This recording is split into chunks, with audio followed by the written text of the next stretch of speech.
الآية هكذا كانت: إن الله اصطفى آدم ونوحا وآل إبراهيم وآل عمران وآل محمد على العالمين.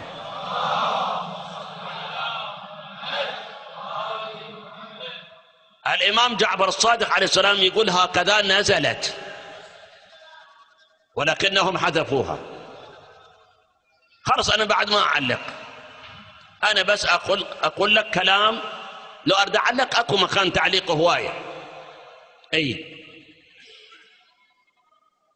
فكلمة آل محمد كانت ضمن هذه الآية، لكن تدري السلطة اللي قامت بعد رسول الله ورادوا حسب تعبيرهم يندونون القرآن، السلطة كان موقفهم ضد آل محمد، شيء طبيعي ما يصرف لهم هاي الكلمة يخلوها، صار ما صار.